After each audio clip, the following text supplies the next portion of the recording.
Et hier, on a non seulement assisté à la fermeture de 2 chaînes confirmées par le Conseil d'État, mais à la nomination d'un proche parmi les proches du président à la tête du Conseil constitutionnel. Et là, si vous voulez, la boucle est bouclée. Parce que qui nomme au Conseil constitutionnel, qui nomme au Conseil d'État, qui nomme à l'Arcom, à chaque fois les mêmes. Et donc, vous demandez au Conseil d'État d'aller déjuger l'Arcom qui a été nommé par les mêmes qui ont nommé au Conseil d'État. Mais c'est vrai. Donc, si vous voulez, mais regardez-moi cette fumisterie. Les mêmes nomment les mêmes pour prendre les mêmes décisions. C'est comme, comment vous voulez que l'Arcom met les amendes et c'est eux qui décident après s'ils gardent la chaîne ou pas. Mais voilà. Donc, comme vous voulez que je vous dise, c'est eux qui mettent les amendes, c'est eux qui sanctionnent, mais c'est eux qui disent si on reste ou pas. Mais les mecs, on voit bien que tout est fait en dépit du bon sens. Ce pays ne tourne pas rond. Et le problème qu'il y a, c'est qu'il y a des gens, il y a des gens qui sont encore, et des médias, je vous le dis, qui se contentent de ce qui se passe. Qui se félicitent. Et qui se félicitent de ce qui se passe. Et qui te disent, ah non, on peut pas enlever le Sénat parce que, je me rappelle, il y a quelqu'un qui a dit que j'avais une idée, c'est pour la présidentielle 2027, parce qu'ils sont persuadés que je vais me présenter, et qui disait que Cyril Hanouna veut remplacer le Sénat par des citoyens français qui auraient la parole. Et donc, la journaliste disait, comment elle s'appelait déjà, Alba Ventura, pour vous dire, qui est très sympa, mais bon, voilà. Elle disait, oui, non, mais ça c'est pas possible, parce que le Sénat, c'est eux qui vont voter si on le fait ou pas. Mais les mecs, tant qu'on aura des gens comme ça qui ne veulent pas renverser la table, la France ira dans le mur et continuera à aller dans le mur. Ils n'ont pas compris que rien ne fonctionne en France.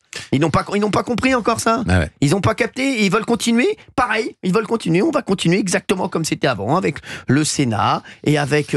J'ai une petite question à vous poser, juste, Gauthier Lebray. Oui. Juste. Et je le comprendrai. Le RN s'est abstenu. Absolument. Sur la nomination de Richard Ferrand. Et donc, il a fait en sorte qu'il obtienne le siège. Il a été élu à une voix. Quel va être le rôle du Conseil constitutionnel dans l'affaire Marine Le Pen ? Décisif. Très important. Donc, évidemment, le calcul de Marine Le Pen, elle ne le dira pas, c'est de faire en sorte que Richard Ferrand lui soit redevable. Adoucir sa peine. Parce que l'une des premières décisions que va devoir prendre Richard Ferrand début avril, Laurent Fabius s'en va. Non, ils ont jusqu'au début avril pour trancher. Laurent Fabius s'en va courant mars. Ça doit tomber jusqu'au 6 avril. Ça peut tomber jusqu'au 6 avril. Donc le premier dossier de Richard Ferrand, c'est l'inéligibilité de Marine Le Pen, puisque Marine LePen a saisi le Conseil constitutionnel en vue de son exécution. Je parlais de la question prioritaire de la constitutionnalité sur l'élu mahorais. Oui, non, mais donc Marine Le Pen, ça va de facto impacter Marine Le Pen. Mais Marine Le Pen va donc peut-être être rendue inéligible le 31 mars prochain avec la fameuse exécution provisoire. Et le Conseil constitutionnel va devoir se prononcer sur cette inéligibilité et sur cette exécution provisoire. Donc, quelque part, Marine Le Pen, elle se dit, si... Moi, je peux vous dire quelque chose, oui. Bien sûr, on a compris ce que vous vouliez dire, Gauthier, c'est extrêmement clair, comme d'habitude d'ailleurs. Non, s'il lui est redevable, bien sûr. Elle prendra un arbitrage qui va dans son sens. Je vais poser une autre question ici autour de la table et à nos auditeurs d'Europe 1.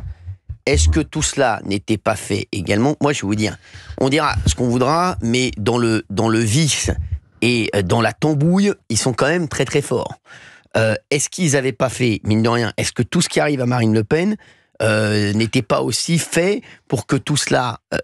et là, aujourd'hui, ils se disent, Marine Le Pen, elle va devoir être un petit peu sympa avec nous. Ils l'ont mise dans cette situation, Marine Le Pen, mine de rien, pour qu'elle puisse se présenter. Absolument. Exactement. Donc, est-ce qu'ils n'ont pas tout fait pour la mettre dans cette situation, pour qu'après, elle dise, si elle veut se présenter, il va falloir qu'elle laisse passer 2-3 petites choses. Donc moi, je pense qu'ils ont fait ça. Et je comprends Marine Le Pen. Sinon, à mon avis, elle va pas pouvoir se présenter. Et c'est la favorite, comme vous dites, Gauthier Lebray de 2027. Elle pourra pas se présenter. Moi, je pense qu'ils ont tout fait pour arriver à cela. Et que c'était... moi, je pense que encore des tambouilles. Alors, Olivier d'Artigol, je vous adore. Je vais te dire pourquoi après. Mais vous avez le cœur pur. Oui, mais c'est pour ça que je vous aime. J'entends ce qui est dit par rapport à après décision, nomination Richard Ferrand, le calendrier, etc. Mais elle s'est mise elle-même avec son parti dans cette situation, avec le dossier des assistants parlementaires européens. Après, le fait qu'il puisse y avoir... Non, une éligibilité, et il y a cette histoire, quand même... L'exécution provisoire. Mais je pense c'est l'exécution provisoire qui pose question. Le reste, elles s'en foutent, parce que si elle est mais je pense que le 31 31 mars, elle sera levée, l'exécution provisoire. Ah oui, mais attention. Voilà, attention. Elle sera levée, pourquoi ? elle sera levée aussi peut-être parce que Richard Ferrand est devenu président du Conseil constitutionnel. Sous condition. Les mecs, ils ont c'est jusqu'au 3 avril qu'on doit connaître la décision du Conseil constitutionnel. Donc ils ont tout fait pour que Marine Le Pen leur soit redevable. Voilà, et ensuite, il y a les référendums aussi. Marine Le Pen, si elle devient présidente de la République, est-ce qu'elle pourra convoquer un référendum sur l'immigration? Aujourd'hui, Bruno Retailleau dit que la Constitution le permet si c'est sur le volet social. Et sur la priorité nationale. Et donc, si Richard Ferrand lui est redevable et s'en souvient, eh bien, il pourrait valider son référendum sur l'immigration, comme il pourrait valider sa candidature à la présidentielle, ou faire en sorte qu'elle ne soit pas inéligible tout de suite. Mais il peut très bien, lui, décider derrière de dire non, je suis... à la main de personne, et il peut prendre des décisions qui vont à contre... C'est un pari. C'est ça. Vraiment, Richard Ferrand, il a été mis là par Emmanuel Macron. Il va dire non, je prends les décisions. Mais arrêtez les mecs, les mecs, s'il vous plaît, arrêtez. Mais s'il vous plaît, qu'il ne prendra pas de décision favorable à Marine Le Pen. Mais bien sûr que si. Il serait obligé. Les mecs, mais vous êtes fous quoi? Putain, c'est pas possible. Excusez-moi, je vous adore, mais là, les mecs, là, Emmanuel Macron, vous faites preuve d'une naïveté. Sur sa fin de second quinquennat crépusculaire, il ne veut laisser qu'une chose, ne pas être celui qui ouvre l'Élysée à Marine Le Pen. Il ne veut pas rentrer dans les livres d'histoire comme étant la dernière station avant Marine Le Pen à l'Élysée. C'est son obsession. C'est son obsession, Cyril. Donc je ne pense pas qu'il fasse des choses pour lui baliser le terrain. Alors moi, vous voulez que je vous dise? Moi, je suis persuadé que demain, vous dites Emmanuel Macron, le prochain président, c'est Gabriel Attal ou Marine Le Pen, je mets toute ma fortune, qui est de 4 000 euros, que je dois Mais pas Attal. Mais Attal. Qu'est-ce que vous racontez? Mais écoutez ce que je dis. Gabriel Attal. Mais écoutez ce que je suis en train de vous dire. Je suis sûr que demain, s'il vous plaît, vous allez voir Emmanuel Macron, vous lui dites, en off, bien entendu, total. Ah oui. Vous lui dites, voilà, tu préfères que ce soit Gabriel Attal le prochain président ou Marine Le Pen? Je mets, écoutez-moi bien, tout ce que je dois à Louis Boyard et tout le reste qui dira Marine Le Pen.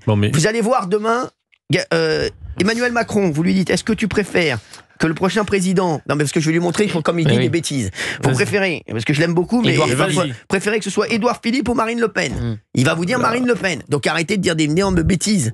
Je vous le dis, aujourd'hui, le seul, à mon avis, qu'il veut bien... Retailleau. Retailleau, je vous le dis. C'est le seul qui a grâce à ses yeux. Sachez-le. Là où je suis pas d'accord avec ton analyse, Olivier, Emmanuel Macron, quand il part de l'Élysée, s'il donne les clés à Marine Le Pen, il pourra dire la chose suivante. J'étais pas candidat. J'étais le seul à la battre. J'étais le seul à la battre à 2 reprises. J'étais pas candidat. C'est exactement ce qu'il va dire. Donc vous voyez, il va dire c'est moi qui ai fait barrage 2 fois. C'est moi qui ai fait barrage 2 fois Marine Le Pen. Bravo. Voilà. Moi j'ai été candidat 2 fois, je l'ai battu 2 fois. Écoutez-moi bien. C'est pas de ma faute si Édouard Philippe est pas capable de la battre. Et je mets un énorme billet sur la stratégie d'Emmanuel Macron qui est tout à fait différente de celle que vous venez de dire, Olivier d'Artigol. Moi je pense qu'au contraire, il veut qu'il y ait Marine LePen. Moi, je vous le dis qu'il préférait qu'il y ait Marine Le Pen que quelqu'un d'autre. C'est ce qu'il voulait d'ailleurs pour les législatives. Exactement, ça c'est sûr. Il voulait Jordan Bardella. Les législatives, les législatives, c'est pas pareil. Mais attendez, on est d'accord qu'il voulait donner la patate chaude aux législatives pour montrer que pendant 2 ans, il se prenait... D'Artigol. Vous dites à Emmanuel Macron, Édouard Philippe ou Marine Le Pen, il dit quoi? Non, je pense qu'il dit Édouard Philippe. N'importe quoi, mais il le déteste. Je crois encore... Mais arrêtez de dire des bêtises. 10 ans de macronisme pour se terminer par Marine Le Pen. Mais ça n'a rien à voir. Mais pas du tout, il a raison, Gauthier Lebray. Mais crois mon argument. Moi je l'ai battu 2 fois, il dira. Moi je l'ai battu 2 fois. C'est pas de ma faute si Édouard Philippe ou Gabriel Attal peuvent pas la battre. Il va dire, c'est moi qui ai fait 2 fois. Quand je suis pas là, ils n'arrivent pas à voter Marine Le Pen. Voilà. Mais je vous le dis. Ouais, mais c'est pas beau. Non, mais je vous le dis.